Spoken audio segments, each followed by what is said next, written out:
Então os israelitas, uma vez estabelecidos ali, e se eles começassem a analisar, bem, eu não sou digno, o que mais eu tenho que fazer? Você não tem que fazer nada. A única coisa é estar sob o sangue derramado. Isso encerra o assunto. Uma vez sob o sangue, você está seguro. E que tal se o anjo da morte, com a espada na mão, passasse pela terra? Você não teria que questionar. E ter medo era um insulto a Jeová. Se um homem, uma vez sob o sangue, tem medo de que Deus não cumpra sua palavra, é um insulto a ele. Dizer: Jeová, talvez esta seja a tua palavra, mas não sei se ela está certa ou não. Oh, você deveria se envergonhar. Ora, uma vez sob o sangue, ele disse: Eu sou o Senhor que te sara. Eu creio nisso. Isso é tudo. Não o insulte. Ele disse: Aquele que vem a mim, de maneira nenhuma o lançarei fora. Eu creio nisso. Uma vez que se encontre sobre o sangue, tome sua palavra para qualquer coisa que ele disser. E cada crente, aqui está, capte isso. Todo homem ou mulher que uma vez foi trazido sob o sangue de Cristo, todo medo e condenação se foram. Então, ele crerá que cada palavra que Deus escreveu na Bíblia é a verdade. Ele não dirá: isso não é inspirado e aquilo não é inspirado, mas ele crerá em cada palavra dela. Amém. Venha a fonte cheia de sangue, extraído das veias de Emanuel. Oh, que maravilhoso Salvador nós temos!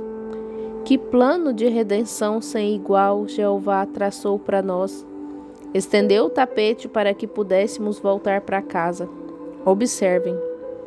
Jó, lá atrás, eu gosto de pensar nele. Ele viveu antes mesmo que isso fosse ordenado, somente no Éden. E eu gosto de Jó. Eu amo ouvi-lo enquanto ele fala. Ele era um grande homem, um príncipe do Oriente. Ele ia para o Oriente e todos os jovens príncipes se inclinavam a ele. E ele era um grande homem. Ele amava o Senhor, temia ao Senhor.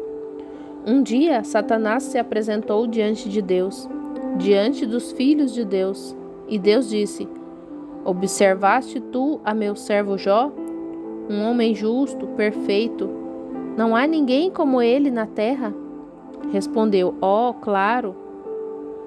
Tu lhe tens dado tudo o que ele quer, e protegendo e tudo mais. Continuou: Não é de admirar.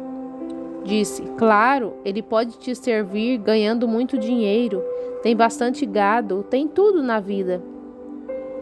Zoou: Claro, qualquer um pode te servir assim. Disse: Se me deixares tê-lo, eu farei que blasfeme contra ti na tua face. Deus respondeu: Não creio nisso. Amém. Poderia ele ter essa confiança em você e em mim nessa noite? Vem. Não creio nisso. Disse: Ele está em suas mãos, mas não tire sua vida. Então Satanás desceu em um redemoinho e destruiu todos os celeiros, e queimou o gado e os cavalos e tudo mais. E Jó, sendo um homem bom, crendo em Deus, a única maneira que ele tinha para se aproximar era por meio do holocausto, por meio do derramamento do sangue do Cordeiro. Então, agora, ele tinha vários filhos e filhas. E quando ele viu que seus filhos e suas filhas, ele não sabia, pois, sendo um homem que podia comprar coisas para eles, como os jovens desejariam, ele não sabia se havia um pecado ou não. Mas ele disse: Talvez tenha um pecado. Vou oferecer um sacrifício por eles, porque essa é a única coisa que sei fazer. É apresentar diante de Deus o sangue derramado do Cordeiro. Oh, se tivéssemos mais pais e mães nessa noite, tão interessados em seus filhos, que oferecessem o sangue derramado do Cordeiro por seus filhos todas as noites, diante do trono da graça, não teríamos tanto comportamento ruim como temos entre os jovens. Então ele disse: talvez eles tenham pecado, não sei, mas para ter certeza, mães, sabem, é uma pena hoje, e pais também. Quão desinteressados estamos nas crianças e nos jovenzinhos. Vocês deixam as crianças saírem e fazerem o que querem, correndo a noite toda e tudo mais, e voltam, e parecem estar tão despreocupados com isso. Deixam suas garotas saírem com garotos que fumam e bebem, e vão às casas de jogos, e dançam a noite toda, e depois voltam. Então você diz que é cristão e permite coisas assim? Isso não está certo. Devemos levá-los ao Senhor. Fique esperando que ela volte. Abrace-a e diga: agora, querida, vem aqui. Vamos nos ajoelhar e orar. Mamãe não sabe exatamente onde você esteve. Confio que você tenha se comportado bem essa noite, mas talvez você não tenha. Vamos oferecer o sacrifício de louvor a Deus e lhe dar graças. Eu lhe digo que vocês teriam filhos diferentes hoje, se fizessem isso. Teríamos mais pais como Jó. Vem? O problema é que as mães hoje em dia saem com as filhas para esses lugares. E algumas delas pertencem a igrejas também. Isso é um pouco duro, mas você sabe que é isso que te faz bem. Quando você fica um pouco forte e algo assim que fere, você sabe, isso te faz bem. Assim, então Jó disse: agora, para ter certeza disso, vou oferecer o sacrifício do holocausto para cada um de meus filhos, caso eles tenham pecado. Essa é a única maneira que posso apresentá-los. É sobre a base do sangue derramado. Esse é o único plano de redenção de Deus por meio do Cordeiro. Por isso estou oferecendo. E vocês notaram que quando o fogo caiu e consumiu tudo que ele tinha, seus filhos foram todos mortos? Imagino que Jó tenha pensado: estou tão feliz porque ofereci o sacrifício por eles, porque os apresentei diante de Deus através do sangue derramado do Cordeiro, através do meio de redenção provido por Deus para meus filhos. Observe o que aconteceu então. E assim, ele explodiu em furúnculos e se assentou no monte de cinzas, lá fora, raspando-se com um caco de telha ou algo assim. Sua esposa veio até a porta, todos os seus amigos se foram. 3 membros da igreja viraram as costas para ele por 7 dias. Nem falaram com ele, acusaram-no de ser um pecador inconfesso.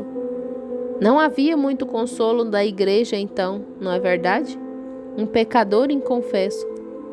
Mas Jó sabia em seu coração que ele não era um pecador inconfesso. Ele havia confessado seus pecados com base no sangue derramado e sabia que Deus teria que encontrá-lo com base nisso. Amém.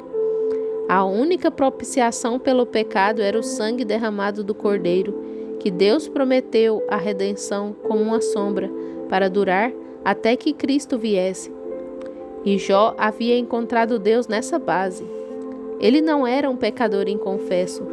Ele não tinha pecado, porque havia oferecido o sacrifício que Deus exigia. Então, sua esposa, um tanto indiferente, saiu e arrazoou. Jó, você parece tão miserável. Por que você não amaldiçoa a Deus e morre? Ele respondeu: bem, você fala como uma louca. Continuou: o Senhor deu, o Senhor tomou.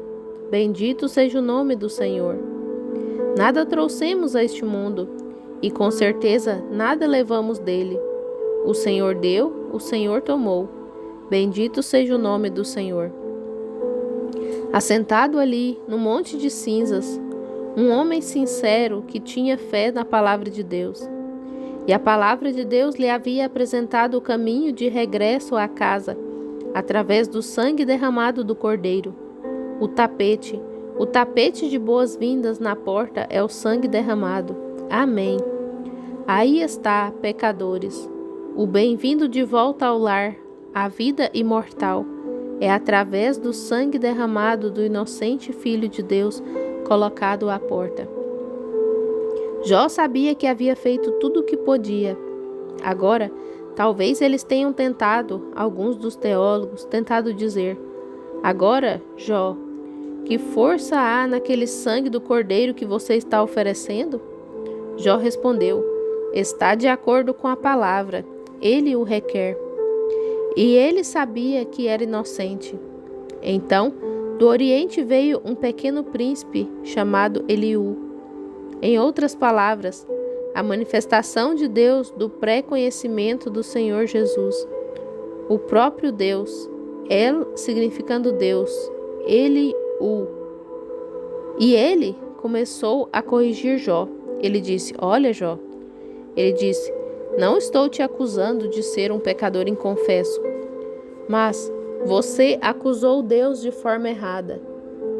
E agora Jó responde: pois bem, veja, eu tenho notado essas árvores. Se morrem, elas voltam a viver. Se a semente de uma flor cai na terra, ela vive novamente.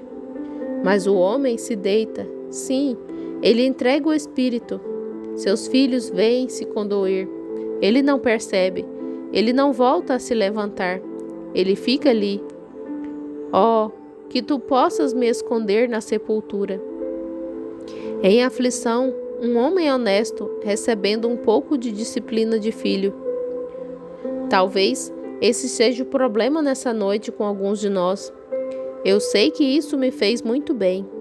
Faz bem a todos nós ter um pouco de disciplina, sim. Ele disse: eu sei que não pequei.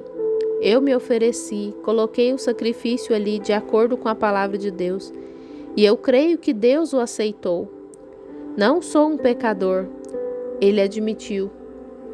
Isso é certo, Jó. Disse: você está observando aquelas flores, como elas morrem, caem no chão. Na primavera elas voltam. Mas se o homem se deitar, não se levantará mais. Disse Jó, dessa forma, para que as crianças o captem. Continuou: a flor nunca pecou, mas o homem pecou. E agora você está agindo sob uma sombra. Mas o tempo está chegando, quando haverá um que virá, um digno, que pode se colocar na brecha e colocar a mão sobre um homem pecador e um Deus santo e aproximá-los. Então Jó viu o que o cordeiro significava. Ele se sacudiu, pôs-se em pé, sendo um profeta. O Espírito veio sobre ele e ele exclamou: eu sei que o meu Redentor vive. Oh, aí está, pelos olhos da fé, 4.000 anos à frente, ele disse: eu vejo o que tu queres dizer, aquele lá atrás que foi prometido no Éden. Eu sei que o meu Redentor vive, e nos últimos dias ele se levantará sobre a terra. Ainda que os vermes da pele se apoderem de mim, como ocorreu com aquela flor, ainda em minha carne verei a Deus. Amém. Porque tenho vindo sobre a base da redenção. Tenho oferecido o sangue derramado que representa o seu sangue. Esse é o tipo, esse é o cordeiro. Mas lá atrás, o Espírito Santo lhe havia revelado, antes que o mundo começasse, que Deus escolhera o seu cordeiro sem culpa e sem mancha para tirar o pecado do mundo. E em seu pré-conhecimento o viu morto antes que a fundação do mundo fosse lançada. Jó teve uma visão disso. Não faz nenhuma diferença o que você diz agora. Ele creu, e quando creu, os relâmpagos brilharam, os trovões rugiram. O que foi isso? O homem de Deus voltando a entrar no Espírito. Tem que haver um pouco de unção em algum lugar, isso é certo. Ele voltou a estar em harmonia com Deus. Ele disse: que coisa! Oh, aí está. E observe, Deus restaurou tudo para ele novamente. Restaurou-lhe a saúde, Por quê? Vocês cristãos aqui nessa noite que estão enfermos, você pode estar doente, isso pode estar bem. Deus pode estar provando-o por alguma coisa. Mas lembre-se, olhe para o caminho da redenção. Cristo é o seu Redentor que te redime da doença. Continue segurando sua mão imutável. Veja o que ele fez anteontem. Veja o que ele fez na noite passada. Veja o que ele fez ontem à noite. O que ele vai fazer hoje à noite? Só Deus sabe. Tudo depende de você. Como você se aproxima disso? Se você vier dizendo, vou tentar e ver se isso me ajuda um pouco, você está errado. Você tem que vir em primeiro lugar, sensata e sobriamente, na maneira provida por Deus para se aproximar dele. Isso é através do sangue derramado do Senhor Jesus Cristo, sabendo que é redenção. Deus criou um caminho de redenção, não seus pensamentos, o que seu coração diz, não o que sua mente diz. Observe, isso realmente soa bem para mim. Quando Jó entrou no Espírito e os relâmpagos começaram a brilhar, e Deus lhe restaurou. Se ele tinha 5.000 ovelhas, Deus lhe devolveu 10.000 ovelhas. Se ele tinha 20.000 cabras, ele devolveu 40.000 cabras. E se ele tinha 10.000 camelos, ele lhe devolveu 20.000 camelos. Mas agora observem, aqui está um bonito quadro. E Deus restaurou estes 7 filhos a Jó. Não lhe deu o dobro, ele deu a mesma quantidade, seus 7 filhos e filhas. Creio que era. Restituiu-lhe seus 7 filhos e filhas. Não os dobrou. Não lhe deu um pouco mais, mas lhe restituiu. Você já parou para pensar onde eles estavam? Eles estavam na glória, esperando por ele. Vocês veem? Porque ele era um pai que cria em Deus e ofereceu a oração e assim por diante, sobre a base do sangue derramado, e Deus os salvou. Eles foram salvos porque tinham um pai fiel e estavam esperando por ele do outro lado das sombras, no além. É disso que precisamos, esperando do outro lado, porque haviam vindo através do sangue derramado a passagem, o tapete de boas-vindas, de volta para casa novamente, de volta para Deus.